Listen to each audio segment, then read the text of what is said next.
Ayushi Bose. Today I am talking about leader and leadership. What are the qualities, the skills that is needed for a leader? So we all know, हम सब जानते हैं leader कौन होता है, ठीक है? तो लीडर होने के लिए ऐसे ही कोई लीडर नहीं बन जाता है. लीडरशिप होने के लिए आपके पास कुछ क्वालिटीज़ होनी चाहिए. लीडर वो होता है जो लीड करता है, जिसके पास फोरसाइटेडनेस हो, जिसके पास एक विजन हो. वो दूर तक देख सकता है कि नहीं, मुझे इस रास्ते पे सबको लेके जाना पड़ेगा. उसको सबको लेके चलना पड़ता है, किसी को छोड़ के नहीं, खुद के लिए नहीं. सेल्फलेस होना चाहिए. खुद के लिए ये वाला काम करते हैं बीइंग अ लीडर, नहीं.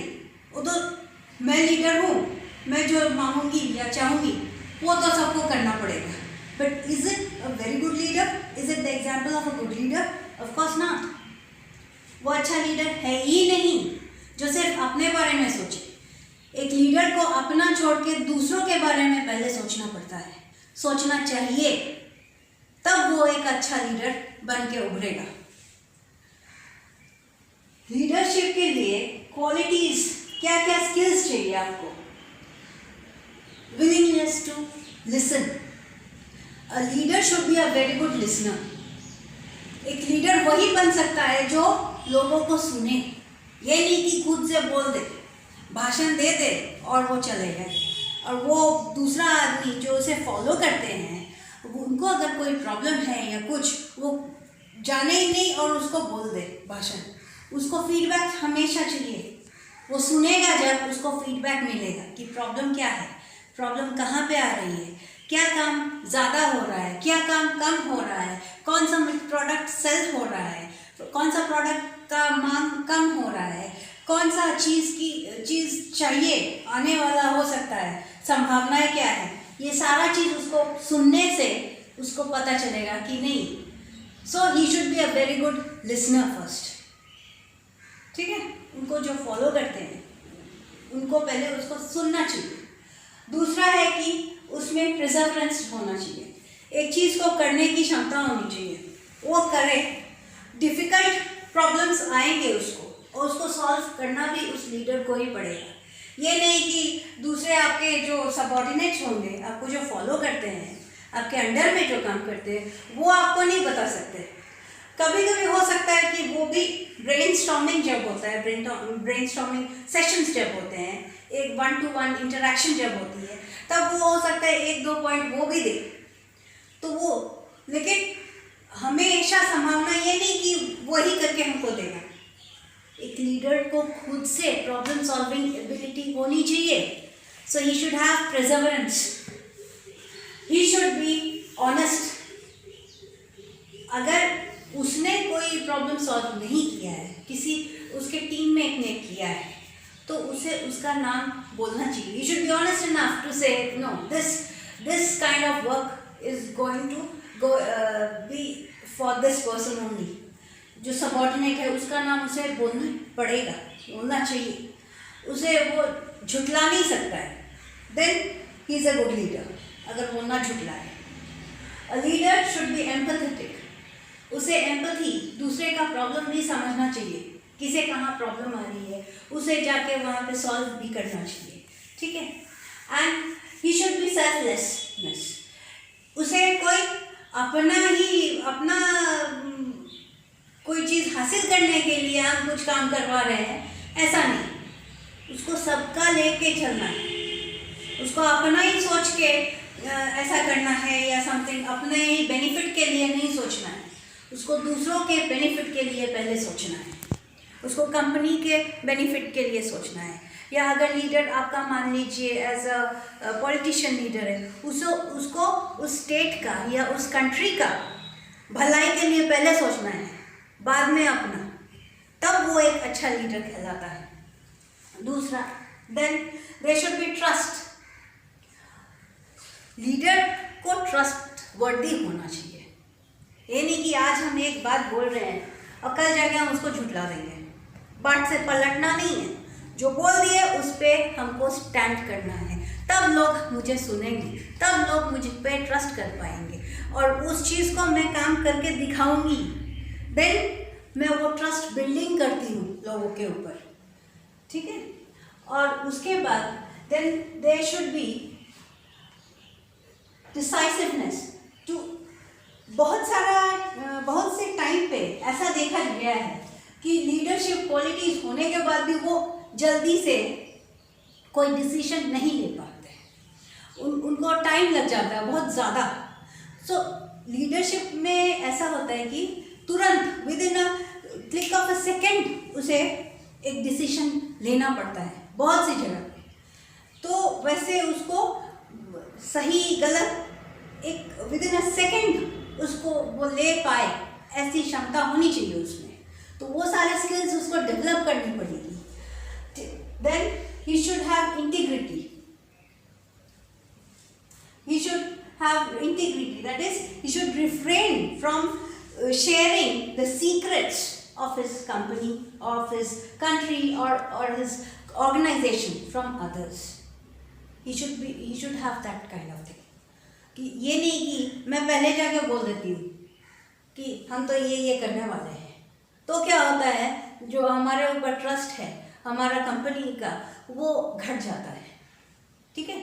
तो क्योंकि हम करने से पहले जाके मार्केटिंग में अगर बता दे कि ये हम करेंगे तो दूसरा आदमी वो कर लेगा, या दूसरा आदमी हो सकता है मेरे से कोई और ज़्यादा अच्छा कोई प्रोडक्ट लाके सेल कर देगा। तो you should have that kind of things.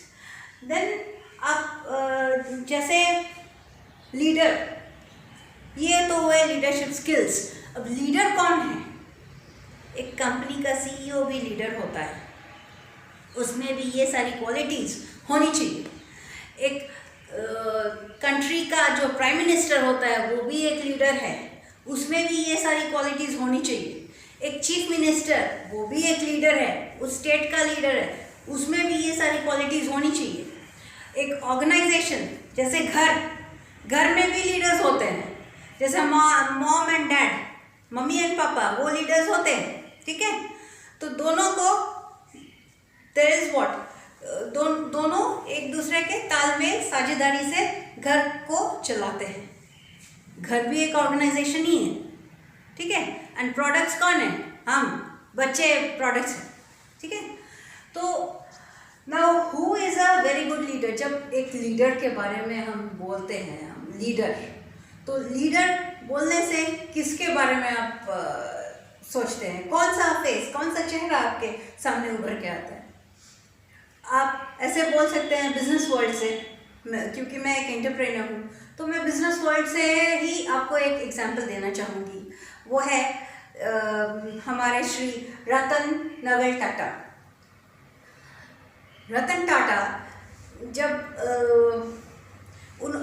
वो एक आर्किटेक्ट थे, आर्किटेक्ट हैं बल्कि, उन्होंने कॉर्नेल यूनिवर्सिटी से यूएसए से बैचलर ऑफ आर्किटेक्चर की डिग्री हासिल की। उसके बाद उन्होंने लॉस एंजलिस में एक आर्किटेक्ट फर्म में काम किया। देन उनके ग्रैंड मदर ने उन्हें बुलाया, suddenly there were some issues in the company and उनको बुलाया गया। तो वो आए और आते ही उनको बोला गया कि अगले दिन आप जमशेदपुर जा रहे हो।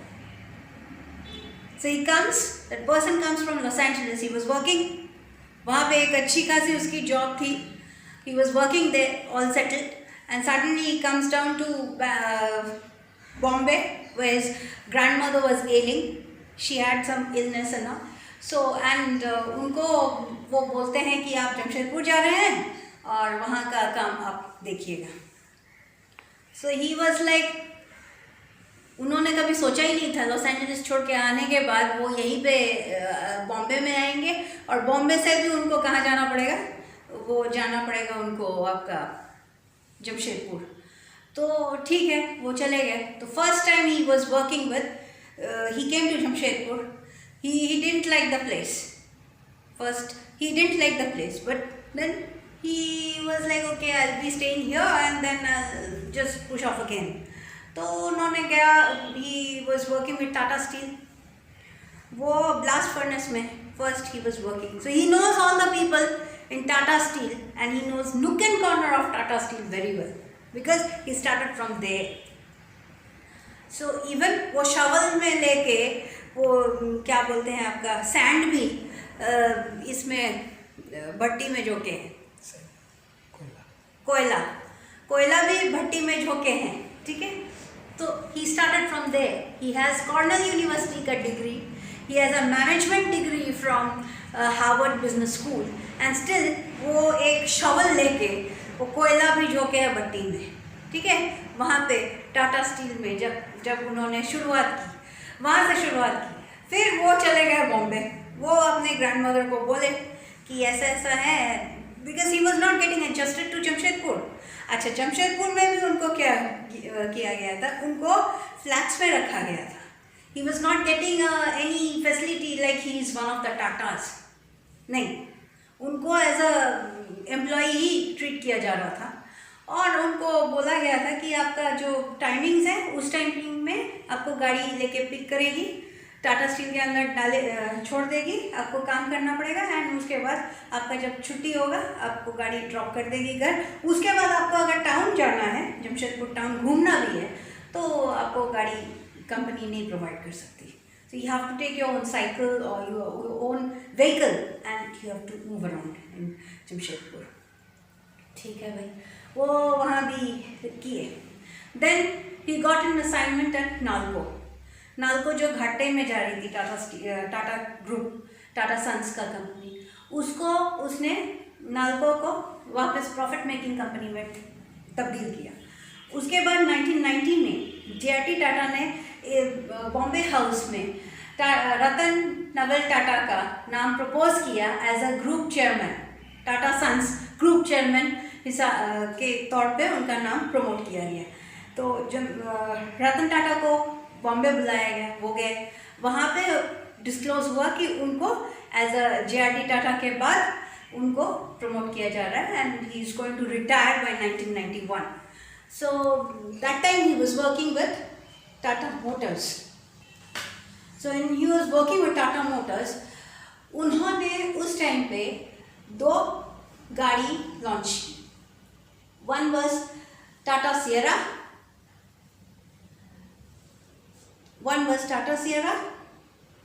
another one was Tata Estate. 2 गाड़ी और एक टाटा मोबाइल में था। तीनों फ्लॉप शो था, तीनों ने मार्केट नहीं पकड़ी। सो उसके बाद उन्होंने क्या कहा, तो दैट वाज 1991-92 के टाइम पे वो फिर चले गए। वो सोचे कि अगर मैं इन 2 ब्रांड्स को बेच देता हूँ जो इनको बनाते हैं। उससे पहले तक Tata Motors was known for only this trucks and buses, ये सब बनाते थे। तो उससे पहले वो ये पैसेंजर कार्स में नहीं आए थे। So first they made these 3 thing. So उस टाइम पे वो चले गए अमेरिका। फोर्ड मोटर्स के पास जाके उनको बोला कि मेरे ये जो 3 ब्रांड्स हैं इनको आप खरीद लीजिए, और ये बहुत घाटे में चली गई है, ये मैं इसको लॉन्च तो किया था, ये इसको ठीक से ये लॉन्च नहीं हो पाई, and this hasn't taken the market the way I had thought. So उस टाइम पे फोर्ड ने कहा कि जिस बिजनेस को आप जानते नहीं हो उस बिजनेस में आते क्यों? किसने बोला था आपको पैसेंजर कार्स में आने? आपने कभी बनाया है पैसेंजर कार? आपको पता है वो मार्केट कैसे चलता है? रतन टाटा जी ने अपना पूरा टीम लेके गए थे वहाँ अमेरिका, फोर्ड से मुलाकात करने, मीटिंग्स करने, एंड उनको इस तरीके से जब फोर्ड ने कहा तो ही गॉट वेरी उसको उनको भीतर से बहुत धिक्कार टाइप का लगा कि ऐसा बोल दिया हमको। तो बोले कि नहीं, मैं बेचूंगा नहीं, मैं चलता हूँ, मैं वापस इंडिया जा रहा हूँ। He came to India, he didn't sit over there. You know what? He started thinking कि इस बिजनेस को जिसमें मैंने छलांग लगा दी है, इस बिजनेस में मैं कैसे तैर के ऊपर उठूँ, आगे बढ़ूँ। तैरना कैसे मैं सीखूँ. So then he came up with Safari, Tata Safari. Tata safari में भी उनको उतनी सक्सेस नहीं मिली, उसमें भी फेलियर हुआ, उसका इंजन में प्रॉब्लम था. तो देन ही वाज थिंकिंग कि what he should be doing that time to come, I mean जिस बिजनेस में आप गए एंड वहाँ पे आप फेलियर ही आपको नसीब हो रहा है. शुरू में आपको मैंने ये पकड़ रहे हो उसमें फेल, वो पकड़ रहे हो उसमें फेल, हर चीज़ में आप फेलियर ही सामना कर रहे हो. आपके सबऑर्डिनेट्स आपको भस्मासुर नाम देके बोलना शुरू कर दिए. तो ही न्यू इट, लेकिन उनके सामने कोई नहीं बोलता था. पीछे लोग टाटा मोटर्स में ऐसे करके बोलते थे उनको कि ये तो जो भी पकड़ रहा है उसको घाटे में डाल रहा है. और JRD टाटा भी नहीं थे, वो रिटायर कर चुके थे. So he had to sail his own ship through that turbulent ocean. उनको उस ओशन के बीच में से उनको निकाल के लेके जाना था अपना जहाज. तो वो कैसे, उन्होंने क्या किया, उन्होंने तब एक लेट मिस्टर CK प्रहलाद का नाम उन्होंने सुना था. He was a management guru. He was a professor of IIMS Ahmedabad. He did his MBA also from there, IIMS Ahmedabad. Then CK Prahlad Coimbatore, Krishna Rao Prahlad completed his MBA from Howard Business School, USA, and then he had come back to IIMS Ahmedabad, joined as a professor over there. Then again he had gone to Michigan, USA. वहाँ पे he was professor there in management and Ross School of Business में. तो उनको जाके, और वो ऐसे बहुत सारे बिजनेसमैन को ऐसे असिस्ट करते भी थे. बिजनेस स्कूल्स में जाके बहुत सारे बिजनेसमैन अपना प्रॉब्लम्स वो सॉल्व भी करते हैं, उनके साथ डिस्कशन भी होती है, प्रोजेक्ट्स भी देते हैं, वो भी प्रोजेक्ट सॉल्व करके उनको देते हैं. So these things happens. India में भी ऐसे हैं. So that time he heard about mister CK Prahlad. वो गए मिशिगन में जाके मिस्टर प्रहलाद से उन्होंने बतौर खुद जाके बातें की कि उनकी प्रॉब्लम्स जो थी, उनकी जो फेलियर्स थी.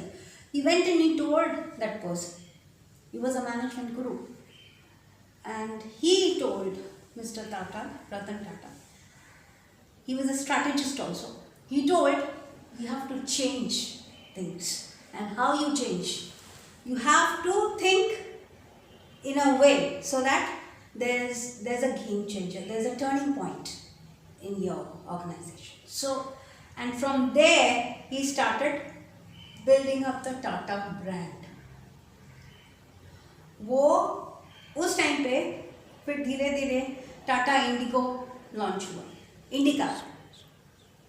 टाटा इंडिका लॉन्च हुआ. टाटा इंडिका जब लॉन्च हुआ तब people were not taking it first. They were again the same thing, they were not buying it. So what he did was, and Tata Motors, Tata Steel, इसके organizations बहुत सारे हैं. JRD Tata had given him 16 organizations under the flagship of Tata Sons. तो वो 16 organisation में इन्होंने ये कहा कि, जिसमें से एक टाटा फाइनेंस भी था, तो उन्होंने कहा कि हम आपको एम्प्लॉयज़ को गाड़ी बाई करने के लिए लोन देंगे, provided you take the Tata indica.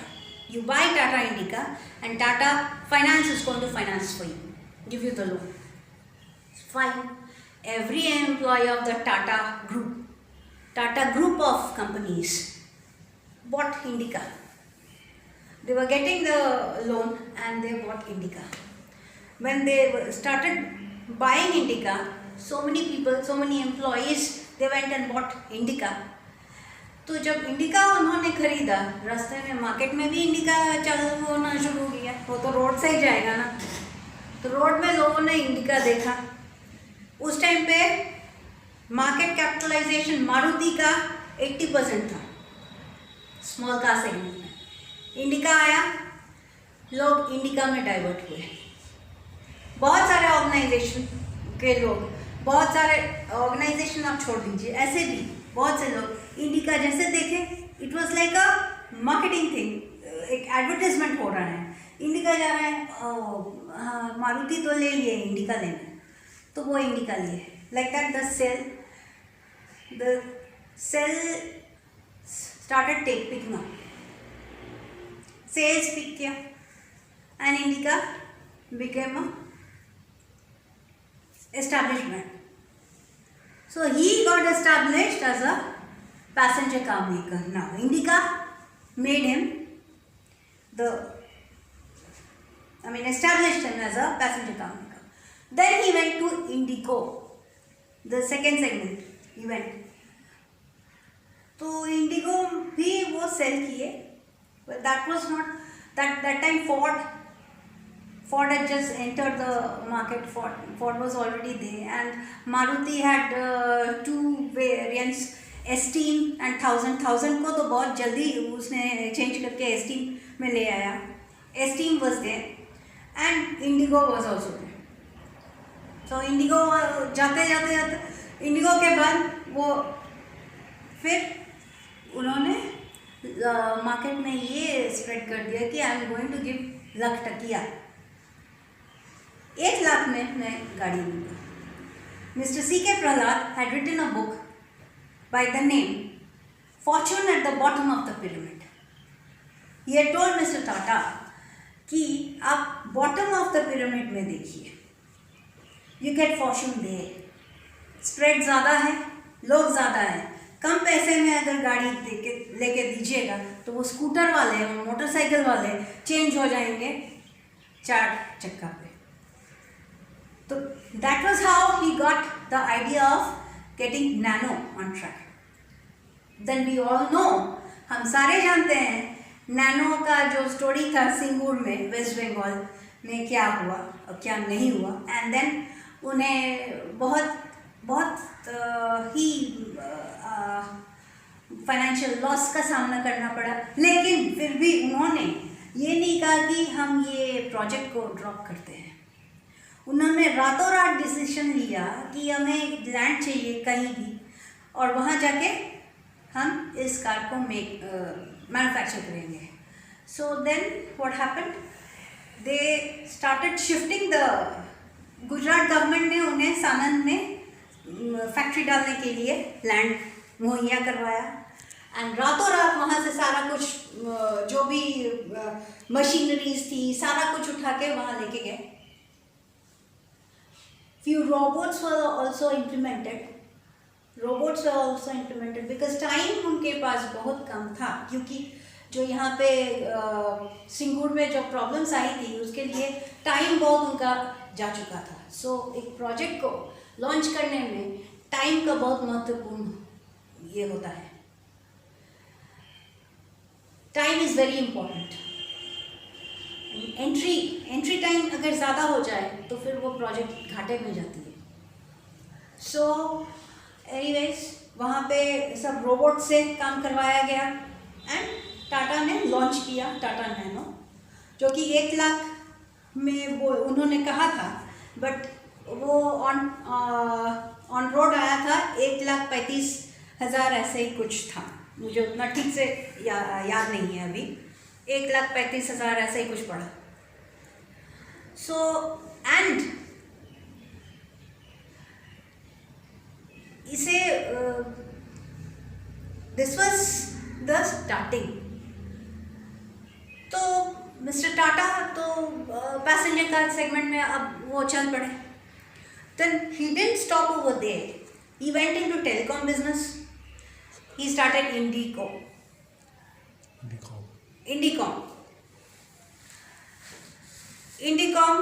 फिर टाटा डोकोमो आया, डोकोमो के साथ भी उन्होंने बिजनेस किया।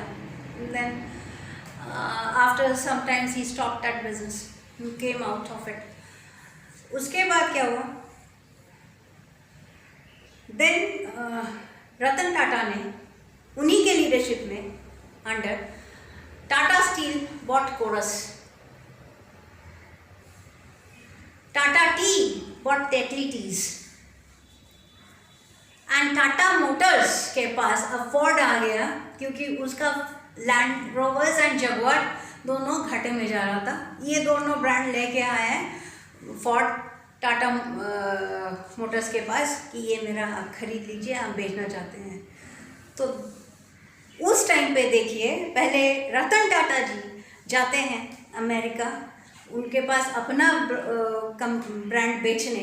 अब इस बार फोर्ड खुद चल के आया, जिन्होंने उन्हें धिक्कार दिया था कि जब आता नहीं है उस बिज़नेस में जाते क्यों, कि आप मेरा लैंड रोवर एंड जगुआर खरीद लीजिए और हमें कुछ पैसे मिल जाएंगे। तो fine, everyone was telling at that time, mister Tata don't go and buy this because ये तो घाटे का बिजनेस है। But he said no, I am going to take it, I am going to buy this 2 brands. उन्होंने ना सिर्फ वो 2 brands खरीदी, वो ब्रांड टाटा मोटर्स का सबसे ज़्यादा प्रॉफिटेबल बिजनेस है आज, ठीक है। So this is how he was once failing. जब शुरू में वो आए थे, वो थोड़ा कच्चे थे, एक्सपीरियंस में थोड़ा सा कच्चे थे, तो उनको स्लोली ही बिल्ट हिमसेल्फ अप। ही बिल्ट हिमसेल्फ अप नहीं, सिर्फ उन्होंने अपने ऊपर ट्रस्ट भी बिल्ड किया, उनका एम्प्लॉयज़ का trust. He is the leader.